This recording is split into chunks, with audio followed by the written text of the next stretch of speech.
Nag-aantay kung ano nang next upang aking utak ay maset. O ano ba nadarama?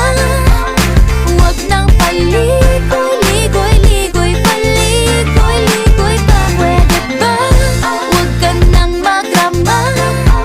Huwag nang paligoy-ligoy-ligoy, paligoy-ligoy pa. Kwento-kwento ka tungkol sa bagay-bagay. Pag-usapan naman natin tayo medyo bagay. Ngunit mabagal ka, di mo maisipin sa bagay. Kunting tiis na lang, malapit na akong magbabay. Ano ka ba naman? Ganyan-ganyan na lang. Wala ka lang alam gawin kundi magparamdam. Hindi ko na alam, ano pa dapat ang iisipin ko o dapat ba na wag na lang. Tuwing gabi ka lang nagte-text, message ka walang effect. Nag-aantay